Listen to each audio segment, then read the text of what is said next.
नमस्ते बच्चों, मैं कीर्ति शर्मा और आप मेरे साथ पढ़ रहे हैं कक्षा 10 की भौतिक विज्ञान चैप्टर नंबर 15 और आज हम पढ़ेंगे बच्चों पार्ट नंबर 3। जैसा कि आपको पता है हम क्या पढ़ रहे थे, लास्ट पार्ट में हमने पढ़ा कि दर्पण क्या होता है और किस प्रकार से कैसा प्रतिबिंब बनता है। ठीक है, उसमें हमने पार्श्व परिवर्तन पढ़ा और परावर्तन के बारे में पढ़ा। आज हम उसी के आगे पढ़ेंगे कि कोई भी जो अवतल दर्पण है उसके द्वारा प्रतिबिंब कैसे बनते हैं। तो सबसे पहले हम बात करते हैं बच्चों, ये देखो ये कोई अवतल दर्पण है, तो आपको पता है जो अवतल दर्पण होता है उसका दसा हुआ भाग क्या करता है, परावर्तन का काम करता है, और इसके उभरे हुए भाग पे क्या होता है, ये परावर्तक पदार्थ की पॉलिश होती है। ठीक है, तो ये हमारा अवतल दर्पण है। ठीक है, ये हमारा क्या हो गई, ये हो गई मुख्य अक्ष, ये वाला जो बिंदु है ये ध्रुव हो गया, ये आपके क्या हो गया, फोकस हो गया, और ये इसका क्या हो गया, वक्रता केंद्र हो गया। अब जो हमारी वस्तु है ना बच्चों वो अनंत पे है, अनंत पे है या बहुत बड़ी है। ठीक है, तो अनंत से आने वाली जो किरणें हैं वो इसके समांतर आएगी, मुख्य अक्ष के समांतर आएगी। ठीक है, इस तरीके से आएगी।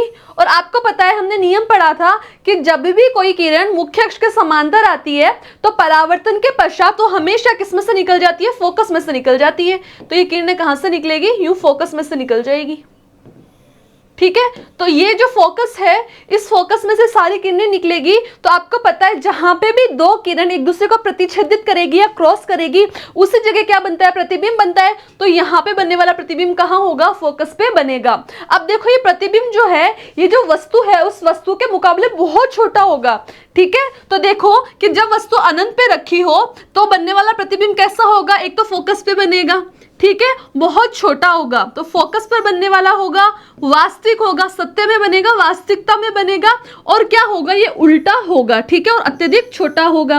अब देखो, अब इस वस्तु को उठा के हम कहाँ ले आते हैं, जो हमारा वक्रता केंद्र है और जो अनंत है उसके बीच में कहीं पे भी ले आते हैं। तो देखो ये रहा हमारा वक्रता केंद्र, ठीक है, ये रहा हमारा फोकस, और हम जो अनंत था और वक्रता केंद्र है उसके बीच में कहीं पे भी वस्तु रख देते हैं। माना हमने वस्तु यहाँ रखी, आप यहाँ पे भी रख सकते हो, आगे भी रख सकते हो। ठीक है, अब जब भी हमें प्रतिबिंब बनाना है किसी भी वस्तु का तो हमें कम से कम दो किरणों की आवश्यकता होती है। तो पहली किरण तो हम मुख्य अक्ष के समांतर निकाल देते हैं, ये लो ये निकाल दी।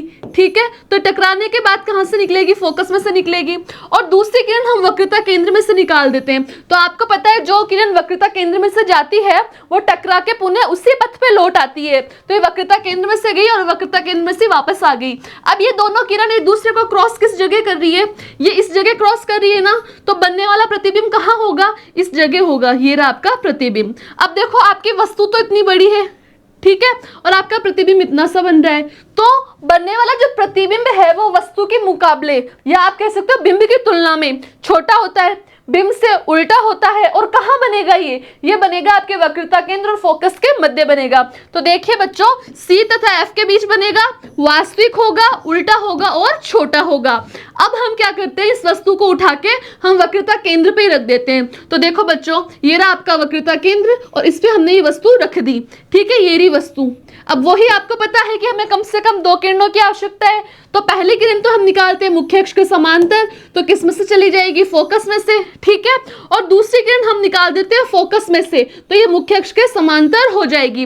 अब ये दोनों किरणें कहाँ क्रॉस कर रही है, एक दूसरे को इस जगह क्रॉस कर रही है ना, तो यहाँ पे क्या बनेगा, वस्तु का प्रतिबिंब बनेगा।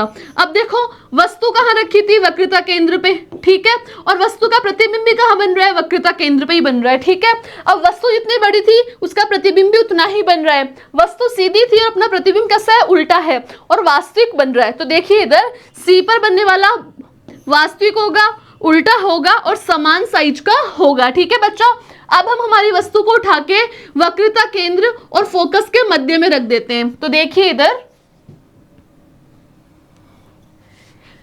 ये हमारा वक्रता केंद्र है और ये हमारी फोकस है, इस दोनों के मध्य में हमने यहाँ रख दिया अपना वस्तु या बिंब। ठीक है, अब वही दो किरण चाहिए, तो पहली किरण मुख्य अक्ष के समांतर आएगी और परावर्तन के बाद फोकस में से गुजर जाएगी।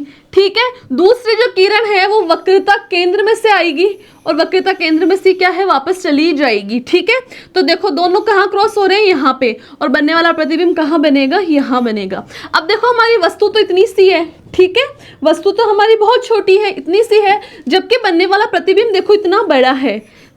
हमारी वस्तु सीधी है और प्रतिबिंब उल्टा है, प्रतिबिंब वास्तविक रूप से बन रहा है और कहाँ बन रहा है, जो हमारा वक्रता केंद्र है उससे दूर बन रहा है, मतलब वक्रता केंद्र से परे बन रहा है। तो देखिए बच्चों, C से परे बनने वाला वास्तविक उल्टा और आवर्धित प्रतिबिंब बनता है। ठीक है, अब हमारी वस्तु को हम उठा के फोकस पे ले आते हैं। अब वस्तु कहाँ रखी हो? अब वस्तु F पे रखी हो, मतलब फोकस पे रखी हो। तो हमें दो किरणें चाहिए। पहली तो क्या होगी, मुख्य अक्ष के समांतर आएगी और परावर्तित होकर फोकस में से गुजर जाएगी, और दूसरी कहाँ से आएगी, यहाँ से आएगी, और ये हमें लगता है कि वक्रता केंद्र में से निकलती है। अब ये जो दोनों किरणें हैं ये अनंत पे जाके मिलती है और प्रतिबिंब भी क्या होता है, अनंत पे बनता है।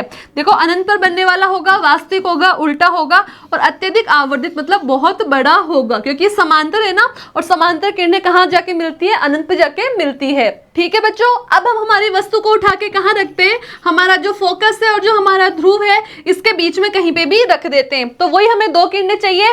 पहली किरण तो हम कहाँ से, ध्रुव में से निकाल देते हैं। तो आपको पता है ध्रुव पे कोई किरण आती है तो जितने डिग्री के कोण से आती है उतने ही डिग्री के कोण से परावर्तित हो जाती है, ये लो। ठीक है, दूसरी किरण कहाँ से निकल जाएगी, दूसरी किरण यहाँ से टकराएगी और ये वक्रता जो केंद्र है उसमें से गुजर जाएगी। ये दो किरण हो गई ना। अब देखो ये किरण एक दूसरे को कहीं पे भी क्रॉस नहीं करेगी, ये इधर बड़ी होती जाएगी, ये इधर बड़ी होती जाएगी, ये ऐसे दूर जाती जाएगी, तो कहीं पे भी क्रॉस करेगी क्या, आपस में नहीं करेगी।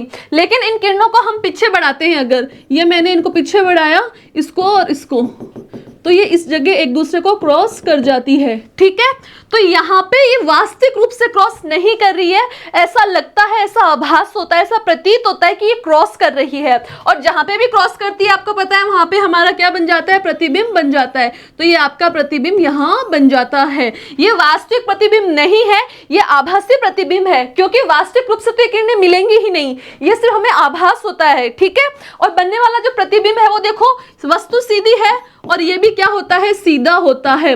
वस्तु छोटी है और ये कैसा होता है, बड़ा होता है। तो देखिए दर्पण के पीछे बनने वाला आभासी, सीधा और आवर्धित मतलब बड़ा होता है। ठीक है बच्चों, अब देखो, अब हम बात करते हैं उत्तल दर्पण की, कि अभी तक हमने जितने भी प्रतिबिंबों का निर्माण किया है वो हमने अवतल दर्पण के अनुसार किया है। ठीक है, अब हम हमारी वस्तु को कहाँ रखते हैं, अवतल दर्पण से तो उठा लाते हैं, उत्तल दर्पण के सामने रखते हैं। तो देखो बच्चों, अगर मैं बात करूं, ये देखो ये है आपका क्या, कोई दर्पण। ठीक है, ये कांच है फिलहाल।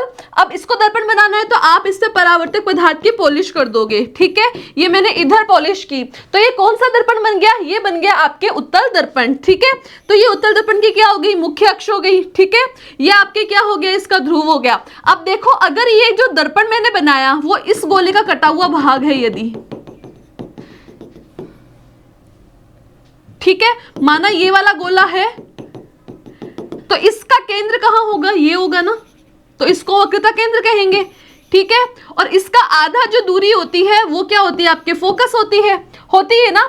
अब देखो मैंने इसको तो मिटा दिया क्योंकि ये तो गोला था जिससे अपन ने इसको बनाया है, ये लो, इनको तो हटा दिया। अब मैं सिर्फ इस दर्पण की बात करूं तो इस दर्पण का वक्रता केंद्र किधर होगा, इस तरफ, फोकस किधर होगा, इस तरफ। ठीक है, लेकिन अगर आपको इसके सामने कोई वस्तु रखनी है तो आप वस्तु कहाँ रखोगे, इधर रखोगे क्या, इधर नहीं रख पाओगे। क्यों, क्योंकि इधर तो परावर्तक पदार्थ की पॉलिश है, इधर से तो प्रतिबिंब बनेगा ही नहीं, आपको वस्तु रखनी होगी इधर। ठीक है, आपने इधर कोई भी वस्तु रखी, ये आपने वस्तु रख दी, देखो यहाँ पे कोई ना कोई वस्तु रख दी। ठीक है, ये क्या था, आपका ध्रुव था। अब जो उत्तल दर्पण होता है इस पे सिर्फ और सिर्फ एक ही कंडीशन होती है वस्तु के रखने की, क्या, ये तो है आपका ध्रुव P और ये हो गया पूरा अनंत।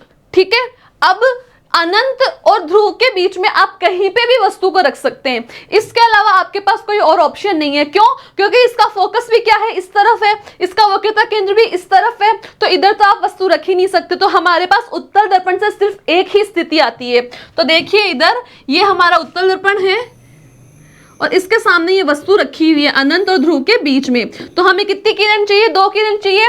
पहली किरण मुख्य अक्ष के समांतर आएगी और टकरा के इधर चली जाएगी, लेकिन आपको क्या लगेगा कि ये किरण फोकस में से गुजर रही है, क्योंकि ये रहा आपका फोकस।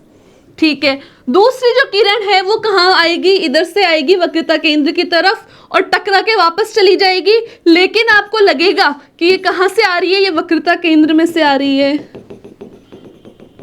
ये आपका वक्रता केंद्र हो गया, इधर चली जाएगी। ठीक है, अब ये दोनों किरणें एक दूसरे को कहाँ क्रॉस कर रही है, यहाँ पे क्रॉस कर रही है, तो यही आपका क्या बन जाएगा, वस्तु का प्रतिबिंब बन जाएगा। अब इधर देखिए, आपकी वस्तु इतनी बड़ी है जबकि आपका प्रतिबिंब इतना सा बन रहा है। आपकी वस्तु सीधी है, आपका प्रतिबिंब भी सीधा बन रहा है, लेकिन ये आभासी बन रहा है, ये वास्तविक रूप से नहीं बनेगा। तो आई बच्चों बात समझ में। अब देखिए, हम जितने भी दर्पण से प्रतिबिंब बनाए हैं वो इस इंडेक्स में है, तो हम थोड़ा सा फटाफट पढ़ लेते हैं। तो देखो कि अगर वस्तु अनंत पे रखी है, तो किसकी बात कर रहे हैं अभी, अवतल दर्पण की, तो अनंत पे रखिए तो कहां बनेगा, फोकस पर। और सी से परे, आपके वक्रता केंद्र से परे रखिए तो कहां बनेगा, फोकस तथा केंद्र के, वक्रता केंद्र के बीच में। और वक्रता केंद्र पे रखिए तो वक्रता केंद्र पे ही बनेगा, और वक्रता केंद्र और फोकस के बीच में रखिए तो वक्रता केंद्र से परे बनेगा, और फोकस पे रखिए तो अनंत पर बनेगा, और फोकस और आपके ध्रुव के मध्य रखिए तो दर्पण के पीछे बनेगा। ठीक है, तो जो अनंत पे जब वस्तु रखी होती है तो बनने वाला बहुत छोटा होता है प्रतिबिंब, बिल्कुल बिंदु साइज का होता है, और वास्तविक होता है और उल्टा होता है। जब सी से परे रखी होती है तो जो प्रतिबिंब है वो छोटा होता है, वास्तविक होता है और उल्टा होता है। जब सी पर रखी हो तो समान साइज का होता है, वास्तविक होता है और उल्टा होता है। जब सी और एफ के बीच में, मतलब वक्रता केंद्र और फोकस के मध्य रखी होती है तो बनने वाला प्रतिबिंब बहुत आवर्धित होता है, वास्तविक होता है और उल्टा होता है। ठीक है बच्चों, जब फोकस पे रख दे हम तो बनने वाला प्रतिबिंब बहुत आवर्धित होगा, अत्यधिक आवर्धित होगा, वास्तविक होगा और उल्टा होगा। लेकिन जब ध्रुव तथा फोकस के मध्य रखा जाता है तब आवर्धित होगा और आभासी होता है बच्चों, ये बात याद रखना, और सीधा बनेगा। तो कई बार क्वेश्चन पूछ लेते हैं कि अवतल दर्पण के सामने किस जगह पे हम वस्तु को रखें कि बनने वाला प्रतिबिंब आभासी हो या सीधा हो, तो किस जगह रखना पड़ेगा, ध्रुव और फोकस के मध्य। अब उत्तल दर्पण पे तो एक ही कंडीशन आती है, जब वस्तु कहाँ रखी हो, आपके ध्रुव और अनंत के बीच में कहीं पे भी रखी हो। तो देखो, अनंत तथा दर्पण के ध्रुव के बीच, तो कहाँ बनेगा प्रतिबिंब, ध्रुव और फोकस के बीच, दर्पण के पीछे, छोटा बनेगा, आभासी बनेगा और सीधा बनेगा।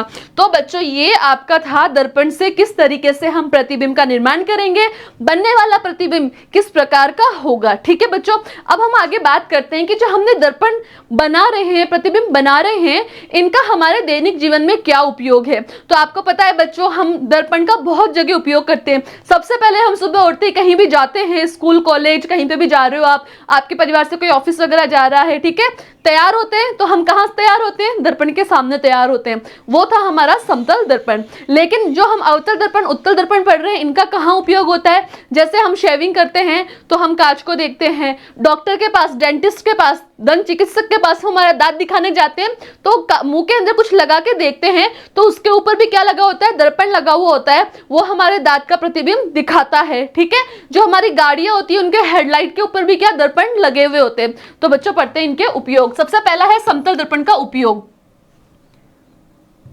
देखो, सबसे पहला तो मुंह देखने में कैलिडोस्कोप, टेलीस्कोप, पेरिस्कोप आदि के निर्माण में किसी भी स्थान पर जहां पे भी मोड़ आता है सड़कों पे, वहां पे भी क्या है, दर्पण लगाए जाते हैं। प्रकाश को मोड़ने के लिए भी क्या काम में लिया जाता है, दर्पण लिया जाता है। बात करते हैं अवतल दर्पण की, तो जितनी भी सर्च लाइट होती है, अपनी कार जो मोटर होती है, उनकी जो हेडलाइट होती है, जो प्रोजेक्टर होता है उनके ऊपर, जो सौर कुकर होते हैं उनमें, बड़ी बड़ी इमारतों को प्रकाशित करने के लिए लगाई जाने वाली लाइटों में, ठीक है, परावर्तन टेलीस्कोप में, इनमें किसका काम में लिया जाता है, अवतल दर्पण का। जबकि उत्तल दर्पण का उपयोग कहाँ होता है, जो हमारा मोटर कार, बस और स्कूटर होते हैं, इनके जो साइड ग्लास होते हैं जिनसे हम पीछे आने वाली गाड़ियों को देखते हैं, उनमें किसका प्रयोग होता है, उपयोग होता है, उत्तल दर्पण का। ठीक है, जितने भी खतरनाक मोड़ होते हैं, ठीक है, वहां पे भी जो दर्पण लगाए जाते हैं कौन से होते हैं, उत्तल दर्पण। तो बताओ बच्चों, उत्तल दर्पण ही क्यों लगाया जाता है, जो अपनी गाड़ी होती है उसका जो साइड ग्लास होते हैं उनमें उत्तल दर्पण क्यों लगाया जाता है, क्योंकि उत्तल दर्पण की विशेषता है